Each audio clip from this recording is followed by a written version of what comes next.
Yo guys, what's up? It's Malloy, and in today's video I'm going to show you how to create crazy guitar samples without actually playing the guitar. The first thing you have to do is to get some sort of fake guitar plugin, something that's kind of good but can definitely tell that's not a real guitar.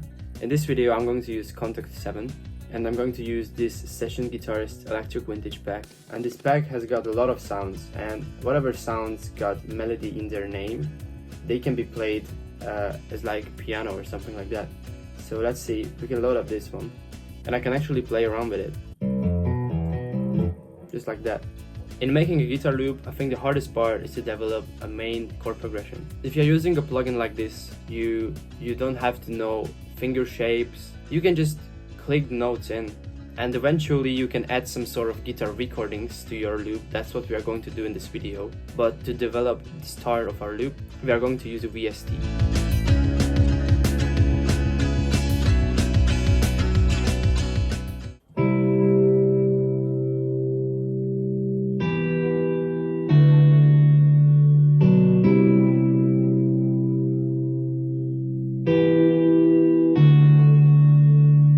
Next thing you should add is a piano layer, basically repeating the guitars. So you can just Ctrl+C and open up piano plugin. I'm going to use Keyscape, and I love the cinematic preset, so I'm going to go with this one. And you can just paste the chord progression, lower the velocity, and put it down an octave with using Command and down arrow or Control and down arrow. Option R to randomize the velocity with these settings, and it's going to sound more real.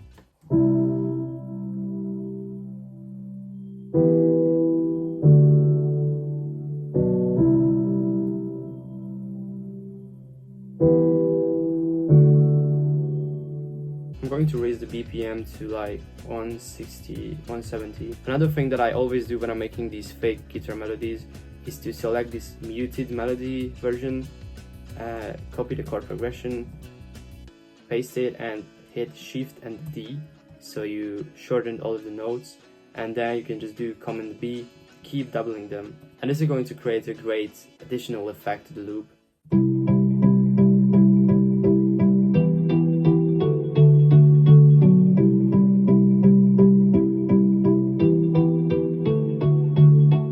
And after you are done with copying and pasting the main chord progression, you can start adding some sort of melody changes, some notes to the loops, so it's going to sound more unique and it's going to have some variety. To do this, I'm going to click random melodies in this key.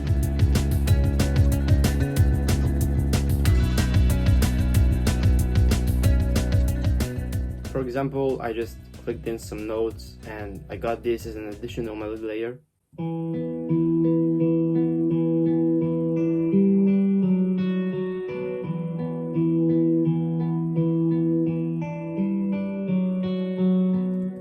And you can just keep doing this until as many times as you want to and until as many times as it sounds good.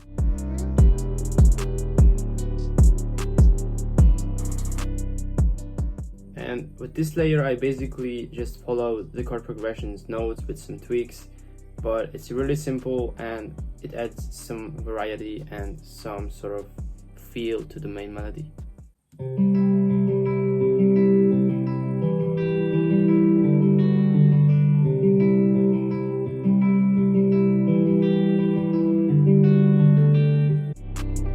And now I just added this simple layer that's basically 3 notes just repeating, but it adds to the melody again, so it sounds good. So far we already got this, but now it's going to be even better after I'm adding the real guitar part.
see, I just played around on my guitar, recorded a lot of things, I did a lot of tries, and now I'm going to select the best ones.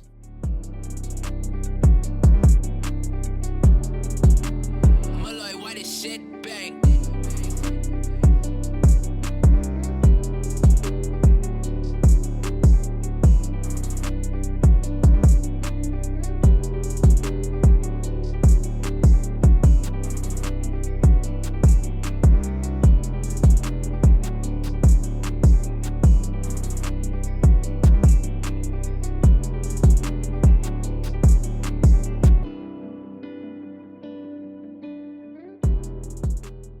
I just sliced up all of the recordings, so now all of them fits. Now I will try to bend everything together.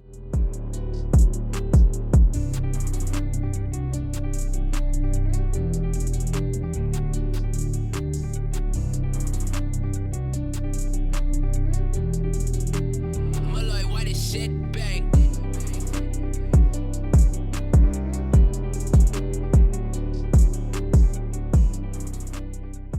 And one last thing left to add is a bass. I normally just use some sort of Reese bass, and you can just copy the root notes, the chord progression, and paste it to the bass layer. And after that, you can do these settings so the bass notes won't overlap. So when you are recording guitar, like real guitar parts to the loop, you don't have to think about anything special. Just do whatever you feel, do a lot of tries. It's going to take a while to get used to this, but it's really simple. Even if you can't play the guitar, even if you don't know stuff about, like I said, chords, keys, shapes, practice playing around, playing random things, and adding it to a fake guitar loop.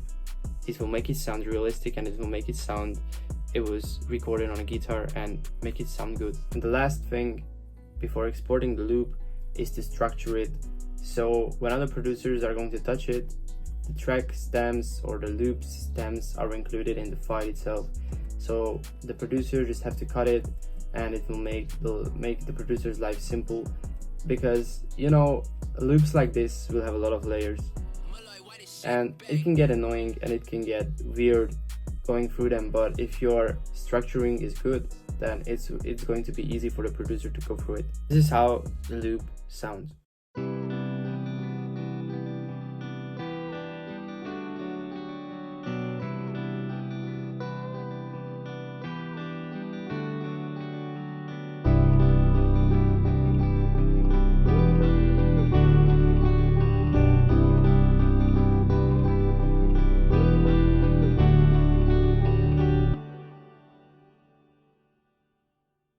One additional thing you can do is to go into the mixer, hit this record button and hit Option R, and you can render the loop out. So before exporting it to your loop folder, you can play around with it, you can raise the tempo, you can switch the key, pitch it up or down, and that's what I normally do before I fully export the loop to my folder. Thank you everyone for watching this video. I hope it was useful, and I hope you learned something new from it. And I know these fake guitar sounds can be expensive to buy. For example, this Contact one is around 150 euros, but there are definitely some free ones to start out with, and when your loops are high quality enough, you will get some money back, maybe from collab sales or collab placements, and after that you can reinvest the money into these sort of plugins. So other than that, you really just need a guitar and a cable, and you can play around with everything. You can take 10 tries, you can take 20 tries, and even though if you don't know how to play the guitar, one of them will sound good. So don't worry, don't be afraid to pick up a guitar to start playing around on it, because it will turn out good, because you are just recording yourself, you are recording yourself into a program, and you can cut it up afterwards, so you can make it sound good even if it was not the best when you recorded it. Make sure to subscribe to my channel and please turn the notifications on. Thank you again for watching. Peace out.